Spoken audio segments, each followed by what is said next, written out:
Welcome to the Red State Weekly Briefing. My name is Aaron Gardner, and I am your host. With us this week, we have, as always, Caleb Howe, Whatever. Joseph Cunningham, and Thomas LeDuc. We also have a special guest this week. We have Charles C. Johnson, who's going to be giving us some updates on Mississippi. But before we get there, let me go ahead and brief everyone. From the week, we had a lot of stories at Red State that were mostly about the Mississippi elections. We had people questioning where the party is going to, whether or not a third-party movement is something that needs to be openly discussed at this point, whether or not to support the Democrats in the November election because of the tactics that were used by the Cochran campaign, his allies, the Barbers, and people like the NRSC in D.C. So with that in mind, I want to go ahead and kick it over to Charles here to give us a couple of updates. He's been working in Mississippi for a while now during the runoff campaign and after with the results. So let me go ahead and have you give us a quick primer on Mississippi in this runoff election, Charles. Well, basically, so I was in Mississippi for about a week. Came back to spend time with my wife for my anniversary in Fresno, where I am right now. When I was in Mississippi, I networked up a storm and had kind of everyone out there kind of looking into stories for me. And when Tuesday happened, I was stuck in the airport coming back to Fresno, and it went just nuts. And so basically what's going on here is we have both the largest absentee ballot fraud, possibly in American history, as well as some serious questions about buying voters, a whole lot of illegal activity on behalf of the, I should say alleged illegal activity, on behalf of the Barber PAC, as well as on behalf of the Cochran campaign. And while initially there were a lot of people who thought like, oh, this is just kind of silly, this is just much ado about nothing. In fact, I just spoke with Chris McDaniel about an hour ago. He's very much insistent on pursuing all legal challenges that he has. From what I can tell from lawyers that I spoke to, a number of them have told me that, in fact, he does have quite a strong case. He doesn't have to show that the 6,900 vote margin can be eradicated. Politically, he may have to, but legally he does not. And there's a long history in Mississippi of special elections being called by judges. And McDaniel told me that he's going to pursue it as hard as he can, as long as he can. Now, let me ask you, going in more towards the tactics that were used, we know that the Cochran campaign openly courted liberal Democrats, especially in African-American communities, and tried to target them and cast his opponent as wanting to take away the fruits of Thad Cochran's labor, which is pork projects within the communities and other items. One of the things that they honed in on was schools and what Thad Cochran has done for schools. There was actually a post today by Star Parker that mentioned that, but the only problem is Mississippi is 51st in the nation, even behind Washington, D.C. in its school system, so that money doesn't seem to be doing a whole lot. Now, the other side of this is the money that may or may not have actually been handed out in pamphlets that were calling Chris McDaniel a racist and insisting that people vote against him. Now, what evidence is there right now? Let me ask it this way. You on Twitter have made some claims about people possibly going to jail. Now, those are pretty big charges to throw out there, and I understand your take on Twitter is that it is an open protocol, and you can pretty much say whatever it is that you need to say. But I want to ask you, in your opinion, if you could list the top 3 pieces of damning evidence that you have either produced publicly or have seen privately, that I think that would help people understand the situation that's going on. Well, tomorrow we'll be producing a big story on this score. It didn't make sense to produce it over the weekend. I believe Aaron's heard the audio from it. And what we're going to be showing is that there was a mass campaign to go and buy black votes. This is not your typical walking around money like the Democrats typically do. This is, in fact, a $15 a vote operation. I believe Pete Perry, who now claims there was a clerical error, who's the head of the Hinds County, essentially election committee, he's got basically he's in some serious trouble. Not only did he get a DUI the other night, but he received $60,000 from the Barber PAC which he's not supposed to have. He's supposed to be running the county, the Hinds County operation, and he's not supposed to be. He's supposed to be impartial. He's now, getting. one second. Let me interject there. Hinds County. That's also the county that on the original primary election night that the McDaniel campaign people got locked into, and there was some shenanigans that the Cochran side tried to say occurred, but it turned out that Cochran's people were actually responsible for locking them in. Is that correct? That's right. Yeah. So Cochran's people, Pete Perry himself, was actually responsible for locking them in. If people are to be believed who've come forward with this, I don't know. But Hinds County, there were 5,000 votes. I posted the graph showing this. 5,000 new votes this time. Pete Perry went home at 11:30. During the day, he was virtually assured of the victory. He's now being challenged by even liberal Democrats are challenging him, such as Ricky Cole, who's a Mississippi Democratic official. There's a lot of shenanigans going on just in Hinds County alone, and that's not even getting into some of the other counties where there's serious fraud. Now, as for the racist flyers that I've posted and that have sort of gone viral on their own, I've seen multiple flyers that have come out. They've come out that I've gotten access to from Yazoo City, from Canton, and so I just posted those, scanned those, and Puerto Rico is going to have a post authenticating them tomorrow. But they were scanned. I posted them up, and I know there's some kind of lingering questions out there. Did I get some things wrong? Have I hyped some things? All those, I think, are fair questions. They are initial reports, and initial reports are almost always wrong. You can think of the D.C. shooter where they identified the wrong shooter. There are many of those such examples, and I've tried to take the best journalistic practices I know how, while also kind of questioning the motives of people sending me stuff. I have not posted all of the stuff, throwing me some stuff, but that's kind of what's been going on right now. Well, what would you say is the main thing, the main problem with the race as a whole? If you had to boil it down to what's the one thing that you object to the most, is it allegations of fraud, or is it the painting of conservatives as racist? What's the main thing? Well, I mean, so what we have here is we have fraud, we have sex in the form of the mistress scandal with Thad Cochran and Kay Weber. This is basically a John Grisham novel, and it's like happening in real life, which is nuts. But if I could boil it all down, this is a stolen election. McDaniel has referred to it as a stolen election. It will be contested like a stolen election. Now, when McDaniel says it's a stolen election, what does he mean by that? Does he mean literally illegally challengeable in court? Yes, he is challenging it in court. There was a conspiracy to commit fraud on the part of who? Well, on the part of both the Barber PAC as well as the Cochran campaign. And so this is his claim. This is my claim. This is not so this is going to court. There's a legal challenge. It's going to be filed tomorrow. At least that's what. Now, is he going to court to contest the results of the election, or is he going to court to allege a criminal complaint?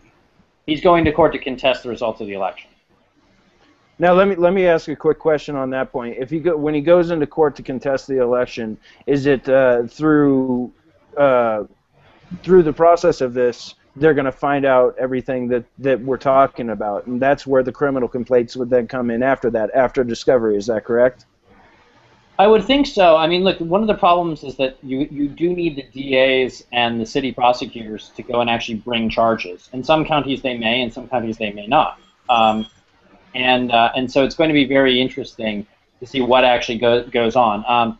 I know there's a lot of questions about the nursing home photo scandal. We can get into that too. And of course, Mark Mayfield, who took his own life yesterday. And so there's going to be a lot of kind of stuff coming out. And in today alone, I've gotten about 300 calls from Mississippi. So there are lots of people who are very angry about what's gone on. And there are many, historically in Mississippi, from my understanding, and you could go and check out this guy John Pittman High, who is not a Democrat. I don't believe he's a registered Republican. And he is an expert on election law in Mississippi. And he and I were speaking yesterday, And he was saying, look, historically, if you're within 5 points in any race in Mississippi, given how much fraud goes on in their election process, you should contest it. The only problem is that most people don't have the $30,000 to $50,000 necessary for the legal bills to contest it. And the mayor of Hattiesburg election last year was an example of that, of a special election being called. Special elections are not that weird in Mississippi history. But let me break in here, Charles, one minute, and just and ask you again, just to clarify, what charges is McDaniel looking at trying to get filed in the end on what occurred as far as the tactics go? You say that there's voter fraud and that there was a manipulation. What charges are going to be the goal in this? In particular, there's this issue of the poll books. Now, the poll books are a publicly available document, and what the poll books do is you can compare the primary people who voted in the primary versus people who voted in the runoff. And if a Democrat votes in the primary and then votes a Republican in the runoff, they've just violated Mississippi law, and their vote is null and void. Now, in Hinds County alone, they just ignored that rule. They just said anyone who shows up who wants to vote can vote. Well, that raises a serious legal challenge in and of itself. And so McDaniel and I did not discuss the specifics of his complaint other than to say that he was going to be filing tomorrow. He was going to be filing to challenge the election results. And historically, there's a lot of evidence for shenanigans in Mississippi. There was certainly a lot here.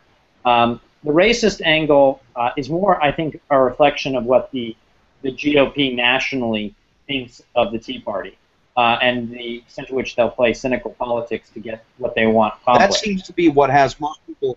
This is where I see most of the lines breaking down are over the flyers. There's people saying, the specifics of how many votes there were, are there votes being challenged? That's being talked about, but that's not what's captured the viral sense on Twitter by any means. It's definitely the flyers that have most people talking. It's definitely the radio ads that have most people talking. I think you guys see, if you look at the conversations that take place, especially on Twitter, that's the main thing.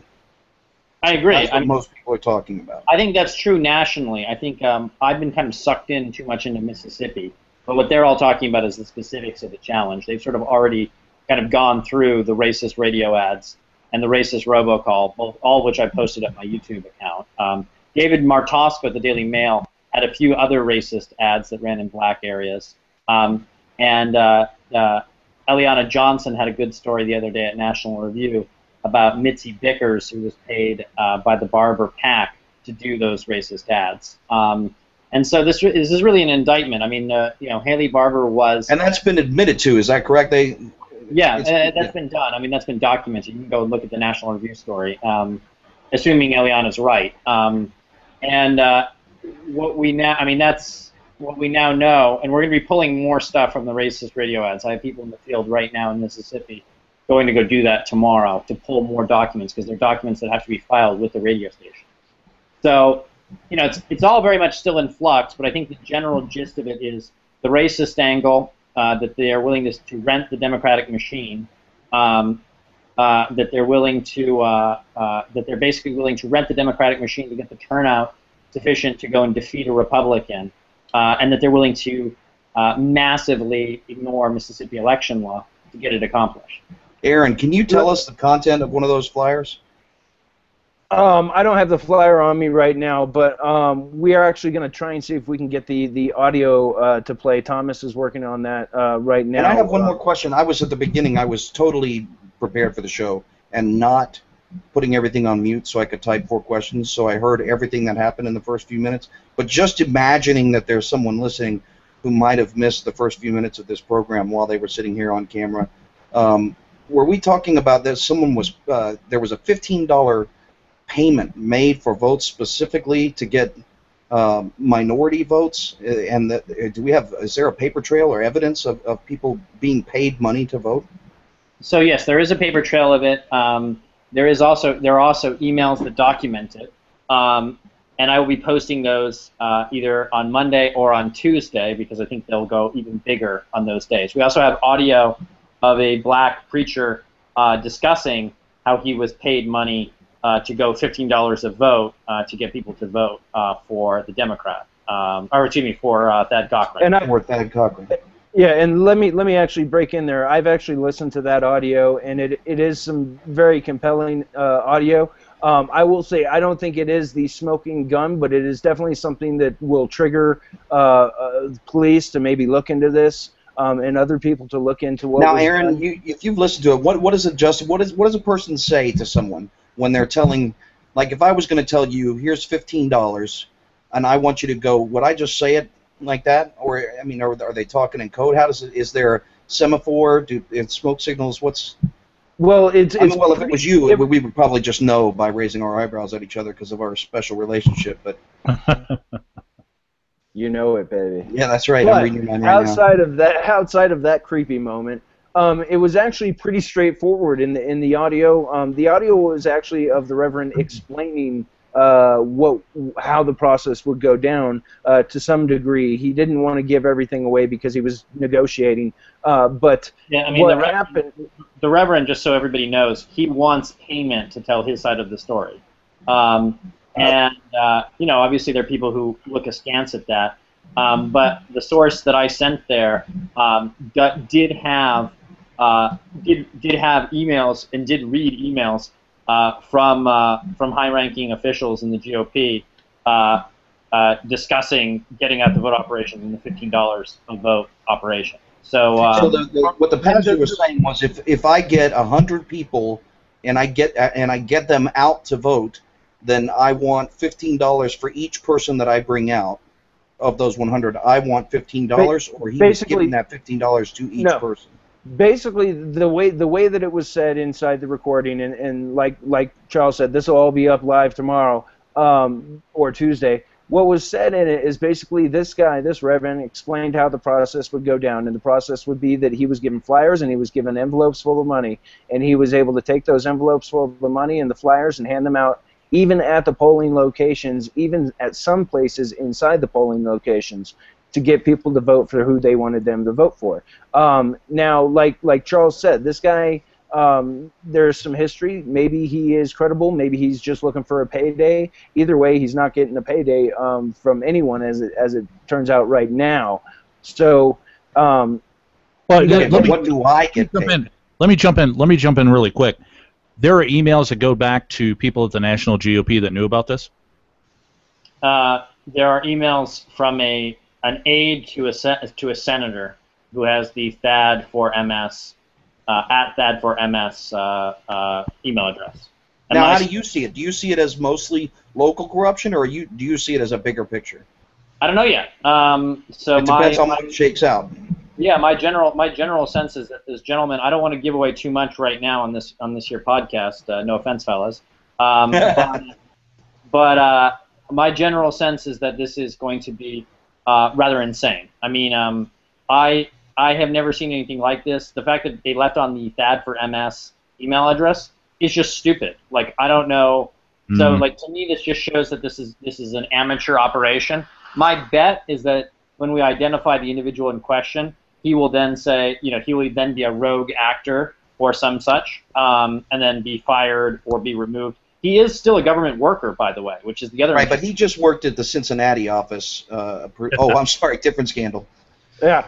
Well, Charles, I don't know if you mind if I say who we're talking about. Does it matter, or do you want to hold that off until tomorrow? I want to hold that because right now I'm in the process. God, Aaron. I'm obtaining the emails right now, and so my process is. I think that, Aaron, you probably would agree with me. I think that would probably be a smoking gun if I had the emails. Yeah, I think at that point, if that email becomes public and it goes out on Twitter, and I think it'll shut a lot of people's mouths, and they will have to recant some statements, and maybe they'll have to look for new jobs, because that's how serious this is as far as I'm concerned. Yeah. Well, I think we can also all agree that Aaron is just the worst. I like Aaron. Grow a beard, Aaron, for God's sake. Get some facial hair. I know. I can't grow a beard. It's me and Elizabeth Warren are Indian blood. It just prevents it. I thought you were going to say you and Elizabeth Warren were both growing beards. I was like, gosh, that is so rude. Everybody knows you can't grow a beard.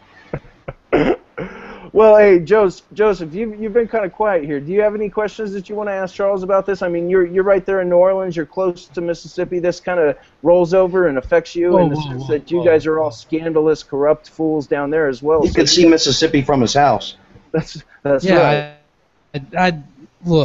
I live in South Louisiana, but I don't want to claim any sort of proximity affiliation with Mississippi. Thanks. We have our own electoral problems here in Louisiana. So thank you guys, but no, really, as far as this whole scandal and everything shaking out, I think that once we find a smoking gun, I'm going to be. I remain just a millennial, moderate, skeptical person whenever it comes to all this sort of stuff. The information that is coming out is very compelling, and it is changing my mind very rapidly. Although I think that the moment you find something that links Brad Dayspring to it, I'm all aboard. Oh, let me tell you. I don't think that's actually. Let me tell you about Brad Dayspring. So Brad Dayspring, according to a person I have at National Review, was running around trying to get different publications to not trust anything that I was putting up on Twitter. And remember, these are just like documents, videos, reports that I'm getting from people in the field.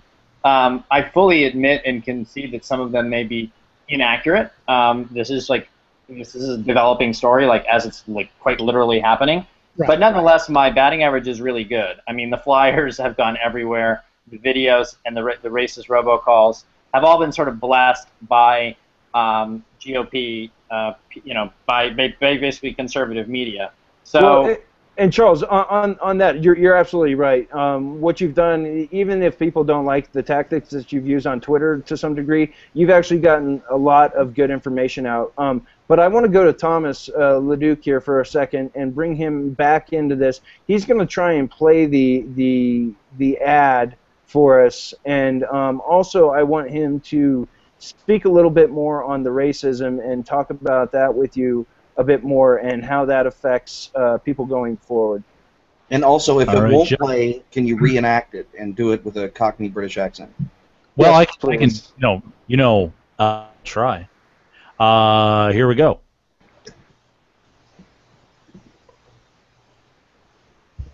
And just waiting for it to load. And this is exciting. Buffering. Oh no! No, it's telling me I got to play a sponsored video. No, I don't want to play a sponsored video. Okay, well, you just let the sponsored video play and have it on mute for a minute. Our 73 viewers are really sitting intently. You know, if you don't watch the advertising, you're stealing. That's true. Everybody hear that? If you don't watch the ad, you're stealing. So just keep that in mind. So that's what we're gonna do. Okay. So what are we gonna do? I just muted the ad. That's what I just. Okay. Are we ready to go? Okay, but you watch it and take into consideration what I have to wait. Well, I have to wait 20 seconds before I can skip it. I think it's great that we have to watch an ad in order to listen to an ad. Well, I mean, exactly. It's beautiful. To listen to a racist ad, which is like even that's right. That's even worse. On racism. Oh, we're paying. It just keeps getting better. Capitalism. Oh, we're going to insult you, but first you're going to watch an ad. Yeah. Okay, here we go. And as long as I can find the mute button, there's a mute button here. Oh, okay, here we go.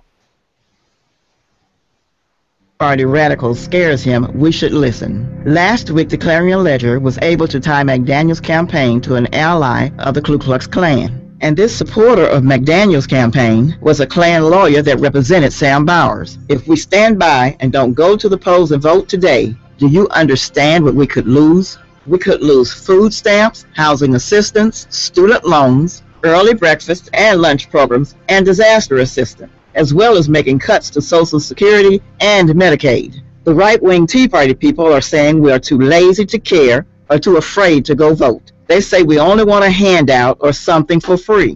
If you didn't vote on June 3rd in the Democratic primary, you can vote today. Bring your voter ID. Now that we've heard what Congressman Thompson has said, we know what to do. We are not going to turn back the hands of time. Citizens for Progress. All right. The polls I'm tired of people saying that we want to turn back. Congressman Benny Thompson. Did you want to listen to both, Caleb, or did you just want to? You didn't say there were two. No, there are three. There's said there were two. There's two on the Daily Mail, and then there's one on my page, and there's the racist robocalls. There are at least three. So go ahead. No, I mean, do you want to listen to the second one or not? Well, before we listen to the second one, I just want to note here and now that it's great to hear them say that we Republicans want to take them back to the past when they're playing like 60s Motown music. I think love that's that kind of the point. that is precious. That was awesome. Why couldn't the whole ad have that soundtrack? I kind of thought that was the point. You know, like they want to take you to the past and you play music from the past. Yeah, I'm but for that's going great back music. to So. Motown. I mean, like, it could be kind of a groovy time. So, you know. But couldn't they have played more like oppressive era music? Like that's the one thing. Like we're gonna play something nice and jaunty for that kind of ad. I'm going to isolate you saying that. Can't they play more oppressive music and turn that into a vine? Thank you. Joe Cunningham likes oppressive music. I Joe, love honestly, honestly, I'm surprised the soundtrack wasn't just a bunch of whips cracking. Honestly, at this point. You guys really just missed the point there. At the end, when they're talking about what to do that'll save you, that's when the bouncy music came up. By the way, you'll notice messaging here. This ad, and this ad, by the way, wasn't the one I had. This one is from David Martosco, I believe, founded at Daily Mail, but it's making its way around, and basically, you'll notice it says paid for by Citizens for Progress. Now, Citizens for Progress is a fake group. It has never filed an FEC filing. It's never done any of that kind of stuff.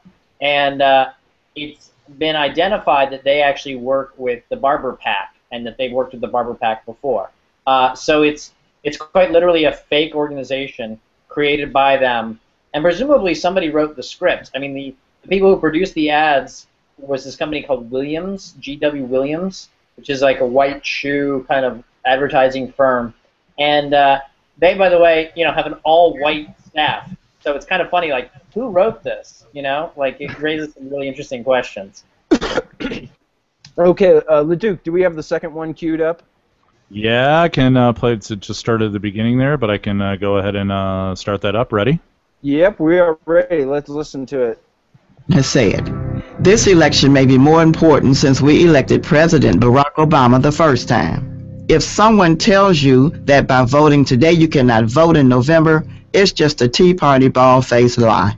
Are you going to let the clock run out on today? By not voting, you're saying take away all of my government programs, such as food stamps, early breakfast, and lunch programs. Millions of dollars to our black universities, everything we and our families depend on that comes from Washington will be cut. Mississippi will never be the same. The question is, will you spend $5 on gas to vote or allow the Tea Party to set us back to the good old bad days? Vote against the Tea Party. Vote Thad Cochran. Remember, if you didn't vote in the June 3rd primary, you can vote today. Citizens for Progress. See what they did there? Yeah, I do. But let me say this real quick. It's neat that they say, spend $5 on gas, and they don't even mention the instant rebate. Well, why are we paying $5 for gas when Bush left office? It was $1.85 a gallon. That's a good point as well. So let me go ahead and. Why are you trying to take us back to the past, Leduc? It's where I'm living. We can tell. We've seen your clothes. Exactly, and his haircut. But besides that, let me go ahead and start wrapping this up. We've been going for about 40 minutes here with Charles C. Johnson, and Caleb and Leduc and Joe. I know you got to get over to a radio interview here in about 20 minutes, Charles. So I'm going to have you do what we call 4 questions with Caleb Howe, and I'm going to pass it over to him, and then he's going to assault you in various ways with his words. Okay, go. All right, this is a section that we call 4 questions. It is not 5 questions, which was done on late night TV. Totally unrelated and different concept because we have 4 questions. Or in the case of today, we have 2, and I'm going to ad-lib the other 2. We do keep score, and so far our all-time leader, I believe, is Rafi from the GOP. So here we go, 4 questions. Question number 1, are you ready? Yes. All right. We've had a lot of talk on this call about Mississippi, in case you weren't aware, and the races that took place there. With that in mind, please tell us the proper ditty to remember how to spell Mississippi. Oh, what is it? It's MISSISSIPPY. IPPI. My bad. My bad. No, That it's was close. That was this is close. the hardest thing, by the way, from this entire race is spelling Mississippi correctly over and over again. I have failed so many times, and thank you, spell checker. Well, I'm going to give you a half point, but the actual correct answer is M-I, crooked letter, I, crooked letter, I, humpback, I. That is the correct way to remember how to spell it. We also would have accepted don't tell me how to spell cracker. I just want to interject. There's also the M-I, squiggly letter, Nobody I, says that, squiggly letter. Yankee. Yes, they do. Yes, they do. Yankee. Next question, fool. Coloradan. All right. In life, people often work together to achieve their goals. As we ourselves are working together today to produce this show for the ones of people who listen, if I were to say to you, everything is awesome, what would you say by reply? I would say awesome how. That is incorrect. I don't have a giant X, but if I did, it would be on the screen. Okay. The correct answer is everything is cool when you're part of a team. Everything is awesome. Everything is cool when you're part of a team. We also would have accepted everything is awesome. Dude, I never see my fingers like fing. And that would be for Aaron in Colorado. Aaron, can you explain the finger finging thing?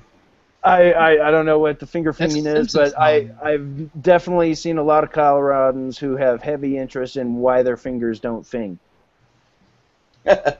Yes, they've been pulled over a lot more this year, I've heard. Hey, Yes. I want to blaze with Maureen Dowd myself. Let's just. Oh yeah, she's And I'm going old to be school. in Colorado next month, and I work for myself, so I'm not drug testing myself. We're gonna have a good old time. So, Okay, question number 3. A few months Breaking ago, news on the Red State Weekly Briefing. Charles C. breaking Johnson will be news. smoking pot in Colorado next month. No, So make sure you come on. for research purposes. By the way, it's deductible pot if you run your own business and you write an article about it. Just thought you should all know that. That is genius. I Go, what applaud would you. be real genius is to go and make a brand called Deductible Pot and sell that. Because they all have cool This is names. the most compelling part of the podcast. William F. Buckley took his yacht, or took his sailboat, out past the into international waters and smoked a joint so that he could actually have an informed opinion on marijuana laws. All Maureen Dowd did was just have a piece of brownie. He also killed a hooker by shooting a shark at her on that boat. That doesn't get as much attention. Just fired a shark right at her. Really, really cruel thing to do to the shark and to the hooker. All right. Do you have 2 more questions? I have a question 3, which is a few months ago, I tweeted and got some reaction when I bought a new trash can for my office that was a Teenage Mutant Ninja Turtles trash can, and I was excited about that. Today, I'm wearing my brand new Batman and got a Batman video game. My question to you is, when will I grow up? And when that happens, what am I going to be? Good question. My general sense is that when your beard starts to form into dreads, then you've really grown up. And seeing as I haven't made that step yet myself, I'm quite excited that one day I too will have kind of dreadlock beards, and I can just smoke all I want in Colorado. That was a joke. We will take that answer. So you're up to 1.5 points. We also would have accepted these questions are stupid. Can you make it stop? Yeah, the problem of being kind of like autistic is that I just answer questions that people give me, and I just hope for the best. Man, I should have known that ahead of time. I could have come up with some zingers. And the 4th question is that we have over 10 people listening to the live broadcast right now. If you could talk to each one of those 10 people, how much would you pay per person to get them to vote? Well, oh man, I don't want to say what I'm thinking, so I'm not going to say that. I would pay them $15. I mean, isn't that the going rate? We'll find out. The out. correct answer is $25 in a check made out to cash that you'll give to me, and I'll take care of it from there. $25 a head. What I find really interesting, though, by the way, with the $15 thing, is that like the unions are fighting right now for $15 an hour, right? So are they are they literally saying that your vote is worth an hour of your labor? I mean, that's kind of what it's like translating into, right? Kind of a messed up concept. Yeah, I guess I agree. Go ahead. I was going to say, in my case, it all depends on whether or not they have bathrooms and coffee available. Whoa!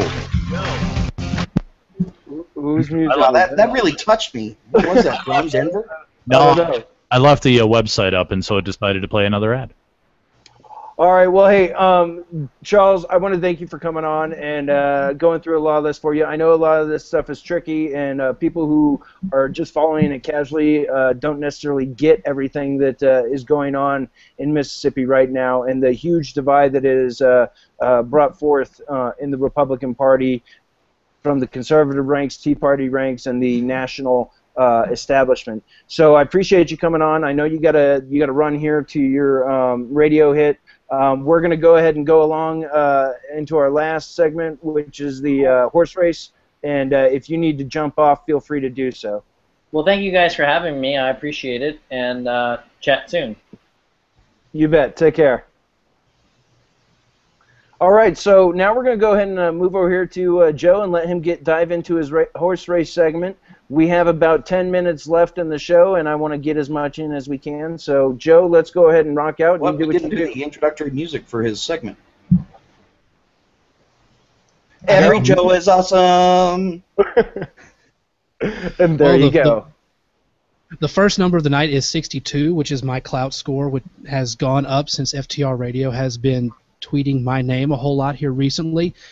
The next set of numbers, since we've been talking about Mississippi so much, Rasmussen has a new poll that came out on Friday, and barring any change due to legal challenge, it looks like Cochran, as of right now, could be cruising to a fairly easy victory. That poll has him at 46, Childers at 34, plus 12 advantage there. Again, Rasmussen has been kind of slipping here and slipping toward the left since Scott Rasmussen left. So if you take that into account, Cochran could actually be leading by a little bit more. On Thursday, they had a few polls that came out, particularly in Kansas, where RedState actually is backing one of the candidates there. Unfortunately, that candidate, like some of the others, just hasn't been able to get a whole lot of traction. And right now we've got Roberts above Wolf, 56-23 in that primary, and overall Roberts above the Democratic challenger Taylor by 10 points. So, but that's the look at Kansas. It looks like Kansas is going to stay safely Republican. And actually, that same poll that came out by Survey USA has Taylor above Wolf, but there's still plenty of time for Wolf to make some gains, I guess. Let's see, what else is there? There's been some not Senate race stuff, but let's see, in Georgia, Nathan Deal looks like he's going to slide to a fairly easy victory over the grandson of Jimmy Carter in that gubernatorial race. That will be coming up here fairly soon. I think similar polls, since we're talking about Georgia, have shown that Jack Kingston is pretty much in the lead there over the other Republican, David Perdue. And that primary runoff is going to be coming up here fairly soon as well. The Democratic challenger with that is going to be, what's her first name? Michelle Nunn? Whatever her. Yes. Michelle Nunn, who, as Eric at RedState will point out, her last name is the exact same as her accomplishments. She's done absolutely nothing, and she hasn't actually run on anything so far. You cannot find an ad where she seems to take a firm stance. Let's see, what other, North Carolina, a poll by a Republican firm, Civitas, has Hagan in the lead right now above Tillis, 47-43. That's close to the margin of error, and that could still change, come the actual election. So that's really the important stuff that's come up. And President Barack Obama's job approval rating, as of two polls that came out today, he's still in the negatives. let's see, Gallup has him at 51% disapproval, 43 disapproval, so that's 8 points in the disapproval column, and Rasmussen has him at a +4 disapproval at 51-47. All right, well, I appreciate you running down those numbers real quick for us. And let me just also add in one other note post-primary. Colorado, where I'm from, we had a great slate come out after the primary. We got Bob Beaupre running for governor against John Hickenlooper, who is eminently beatable. So, Joe, I want to make sure that you're keeping these races on your radar for the weeks as we go forward. Not only the governor's race, but also the Senate race between Mark Udall and Cory Gardner as well. And also, just one personal note, I would like to shout out to D.A. Ken Buck from Weld County in Colorado. I once worked for him on his Senate campaign. He won his Congressional District 4 race here in Colorado, taking over Cory Gardner's old House seat. So hopefully he should be winning that race in the general election with ease. So congratulations to him. He'll make a great champion for us in the House. I just got a chat. I wanted to ask a question. Somebody that was listening to the show, I didn't know. I guess it's too late to get. Is Charles still in waiting, or is he still on the line? No. Charles had to go. He had a radio hit that he had to do at 5 o'clock. Aaron, so. Maybe you know. Somebody asked me, did he say that the NRSC killed somebody? No, he didn't say the NRSC killed somebody. The only person he mentioned that seems like pretty bad thing to say. was that Mark Mayfield, the person who has basically been the main person implicated in the entire Rose Cochran photography scandal, nursing home scandal. He ended up killing himself, and the news of that just broke the other day. And it's some on both sides, people have been taking shots. One side saying McDaniel's to blame for this tragic suicide, and other people saying that the establishment is to blame for this tragic suicide. That seemed like a weird thing. So it's basically about this guy committing suicide. Yeah, and I actually did see somebody put on Twitter that somebody did actually say, and with no hesitation, the NRSC killed this guy, and I don't. It was probably somebody else. It was probably not. It was probably not Charles. Well, then somebody also started telling me literally somebody killed this guy and is covering it up as a suicide. So I immediately stopped. I immediately blocked that person because I don't need that in my life right now. Yeah, well, let me just squash this right now. There's a couple things that people should understand. This guy, Mark Mayfield, he was a decent person, even though he got caught in this scandal. All reports say that he was a good person and he was a good family man. It's a tragedy they committed suicide, just like other people who have committed suicide in politics. It's usually a tragedy, and there's deeper issues that are going on than just the scandal. He lost his mother earlier this year. From the reports I've read, and he never really recovered from that as well. So there's a lot of things to consider in there, and people who are jumping straight to politics and as we often do. Okay, but we're clear we should all think about it and stop. We're clear that if a person commits suicide, it's certainly preposterous to suggest that people who were in opposition to that person are somehow responsible for their personal actions. I mean, that would be a ridiculous thing to even suggest, like that the NRSC or Brad Dayspring were somehow responsible for this guy's death is way beyond the pale. Can we all agree on that? No, I think we can all agree on that. But I do think I think there is something to be said with how hard people went after Mark Mayfield and honestly may have gone over the line in harassing him and threatening him outside of the normal channels. But I do think that this guy's life got turned upside down, and it was already turned upside down. So it couldn't have been good for him, is all I'm going to say. But ultimately, if someone commits suicide, it's their own choice. And Joe, who sent that tweet to you? Do you remember, or was it just a random Twitter person? It's a random thing I saw, and then somebody else actually said, "I want to know if somebody actually literally killed him," and I just said that. Well, it just figures that people send questions after the show is almost over. Well, that's just an idiotic assumption to begin with. That's just, for cripe's sake, that shit pisses me off more than Caleb. But now, I mean, come on. I you know, got bumped from the most Caleb annoying tries spot. really hard. seriously, you know what? From him. I basically, Aaron, a lot of stuff broke here, and I was just curious as to what everybody thinks of this, because there's been a raging debate going on since the original primary, which led to the runoff and everything. We heard a lot of information here. What do you guys think? Well, I think some of the stuff, we need to wait to see what happens this week with the McDaniel campaign. We need to wait to see what actually comes out. The stuff that I've been told about, I've been hearing about for the last couple, the last week, basically. I've been getting emails from people and being told this, that, and the other thing. And there's things that we didn't even run, and things that we could have probably run before the election, in retrospect, that I chose not to because I wasn't sure the information was solid enough to run with, and I didn't feel the dots were totally connected. I feel that now the dots are starting to connect a lot more, and if what Charles said is true, and if what is on the audio that I have listened to, 22 minutes of audio that I've listened to, is true, it is definitely going to be a very bad week for the Mississippi establishment. That's what Aaron, I can say. Now, I am going to admit I'm not very up to speed on this whole story. I didn't even know who our guest was till like 30 minutes before we came on. But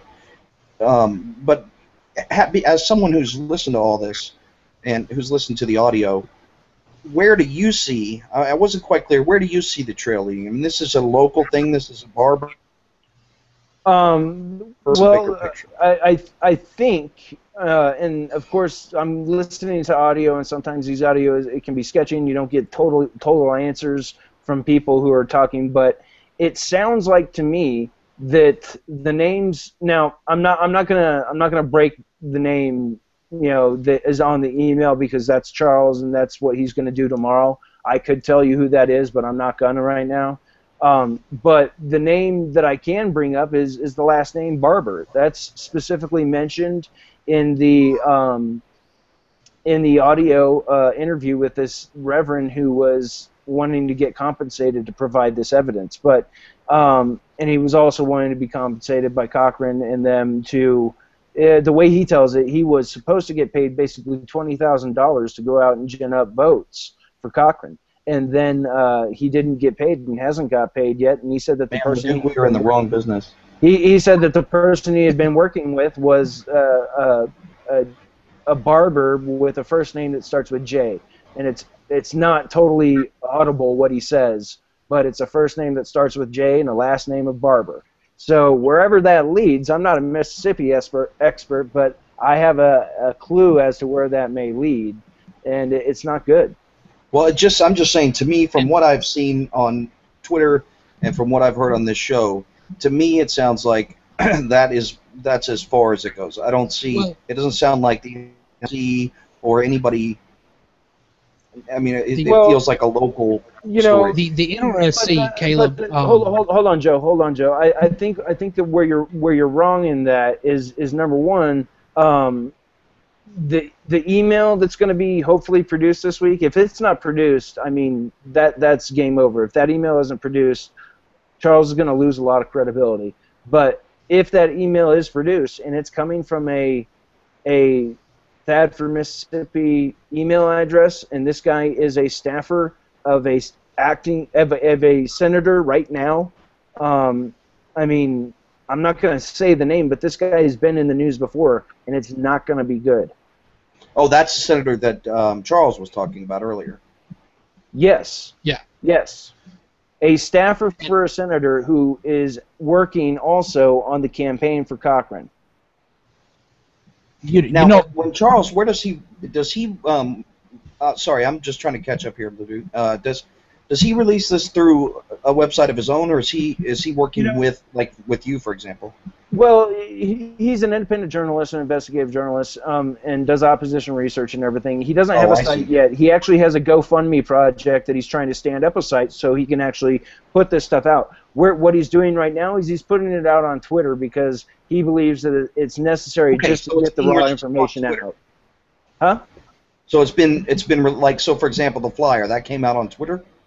Yes, everything that Charles has released has come out on Twitter, and the collections of that, most of the articles that have been written rely on Charles's info. The original Paterico article, How do you that was pronounce all that? gleaned. Paterico? I don't know. Paterico. Paterico? Paterico. Puerto Paterico, whatever. But at any rate, Now, all of that he information was he a had big in part there. of the. His blog was a big part of the Anthony Weiner's Weiner story. Yeah. And you know, Charles Johnson, first of all, he wrote a book on Coolidge called Why Coolidge Matters, Lessons in Leadership from America's Most Underrated President, or something like that. But it was a really good book. I Coolidge read definitely matters. I mean, when you go to the beach, that's the only way you're gonna. I mean, your drinks are otherwise they're just gonna be so warm. Ba-doo-doo. He's Da, da, da. this Well, is you what I know, work with. This is what I work with. Well, you know, guys, we're actually really far late into the show at this point. Don't Actually, stifle us. Well, we got Are you about just going 10 to start minutes playing left. some of Joe's We got about- impressive music? We got about 10 more minutes, and I want to make sure LeDuc gets in when he wants to get in, because he has questions about what we went over and what we actually covered, and I want to make sure that he gets answers. well, Joe, Leduc. okay. If that email revelation, Escalation. thank you. That's huge, and if he doesn't have those, I mean, because if you say what he just did, and this is curious to me, if he doesn't have them already, what you just did was you told everybody, hey, there's somebody out there that you people know that I'm working right now to get information from. And Right. you don't think that there's going to be like some pressure put on because the list. There is, but This is boy, that's a hell of. That's why I wanted to clarify that, and I asked him and said, hey, are you saying that somebody, national or somebody in one of the national with that type of affiliation is connected to this, because that's a huge thing. Right, I think you're absolutely right. And, he's saying that they're going through the process of procuring the email, which basically means they're trying to figure out a legal way to purchase it, I assume. But, You should go to an email show. You can get around all the rules that way. Yeah, well, the other thing is that the way I see it, and the way that I think they see it as investigative journalists as opposition research, is that sometimes you have to take a disruptive act in order to get the cockroaches to move, in order to see what happens. Now, he may be playing a game here and playing chess and saying that he has something to see if something will shake loose. I don't know that for sure one way or the other. We really just have to wait and see what comes out this week. But I can verify that the audio that I have listened to, the 22 minutes with the Reverend from Mississippi, it leads you wondering, what happened. But it's not a smoking gun in and of itself. It's not a smoking gun in and of itself, but it's. I don't know what you mean by smoking gun. Smoking gun of what? Of buying votes. Of straight Of up the actual- paying of the people actual to illegal vote. activity. Yes, of the actual so only illegal the act itself, activity. not a smoking gun that proves everything about everything. Just Not of a that smoking one gun, but particular proves act. everything about everything. But I mean, a lot of the stuff we already have some bit of proof on. We know who is doing the robocalls. There's federal records of that, of who bought the robocalls, and we know who Mitzi Baker is and what she does for a living. This is what. Well, she and the does. flyers too. Didn't the British paper? What was it? The Daily Mail. Didn't they report Yeah. that the Barber Pack pretty much admitted to being behind the flyers? Right, exactly. And this is the thing. Everybody is saying, "Oh, this shouldn't be shocking. This shouldn't be shocking," because there's all these reports of the Cochrane campaign saying this is what they were going to do in the runoff election. But then at the same time, they're saying, "Oh, well, he didn't do it. There was no coordination or anything." Well, you just said this is what your strategy was going to be. So it makes no sense to come back now and for them to claim that it wasn't the strategy for them to go out and use the old Democrat machine-style politics to purchase the votes that they need. Even Eric noted that Cochrane, while what he did is legal, it was kind of scummy. He went out and he changed the electorate to what he needed it to be in order to pull off a win. Yeah, and by the way, the people who keep going, oh, well, welcome to baseball, shut up. NFL. No, the NFL. Yeah. Welcome. Well, you know, You're playing flag football. We're in the NFL. Yes, Well- Grant.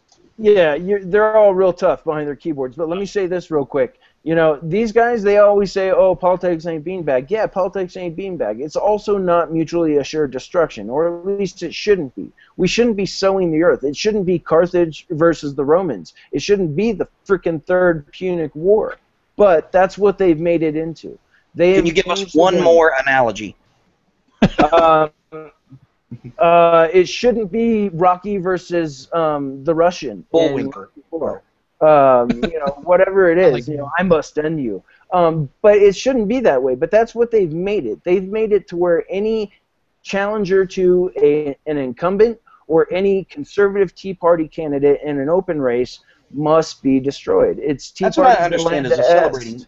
I don't understand the celebrating. Even if you take away all guilt, you absolve everyone of any guilt, and it was all just a matter of circumstances, it's still not something to celebrate. That the way that Thad won office was by saying that Republican-based voters are racists who want to end the ability for black people in Mississippi to vote. That shouldn't be a victory in anyone's terms in the Republic. There's no way you should look at that and go, woohoo, we won. You should be like, crap, that's how we won? Exactly. And if you're sitting there celebrating it on Twitter, again, shut up. Oh, and at the back email list, you should see it. I mean, it's. I've wanted to punch myself. I don't know what you're talking about, Duke. I know, yeah. Joe, Joe, I'm sorry. Oh, and I was just saying, even if you took away the racist thing, the fact that you went out and you motivated your opposing base to vote for you, and do you expect them to be there for you when the general election comes around? I mean, do you think that those guys that you just motivated to go out and vote for you are going to be that loyal? Do you have that much Joe, money let me put a left caveat over on that.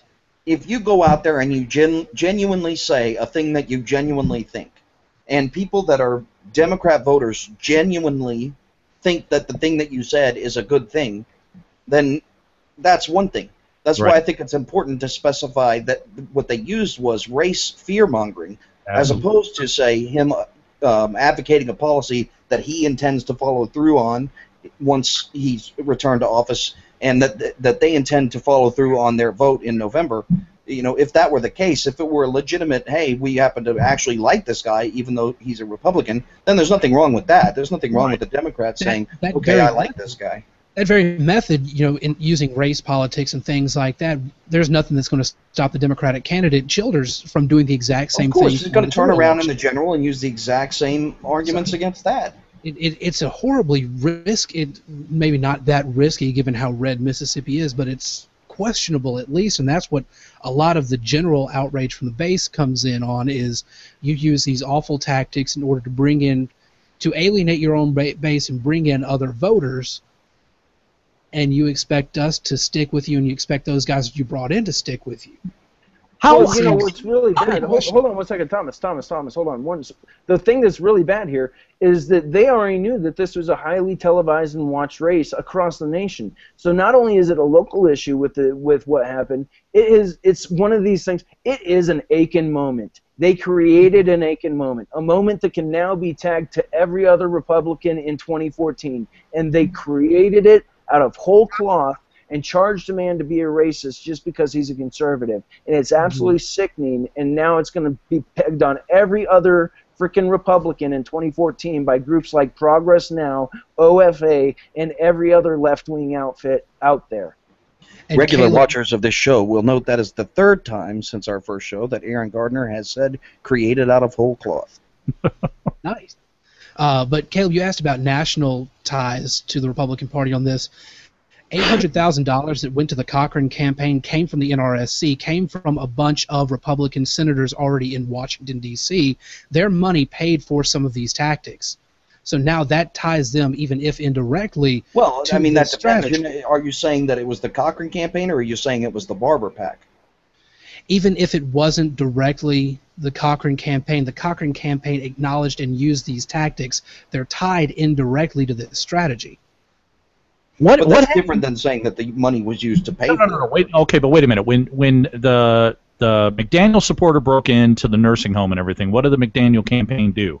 They immediately disavowed it, said if anybody that was related to their campaign was involved with it, they were fired. They came out immediately and said, we are not going to allow this to mar what we're doing.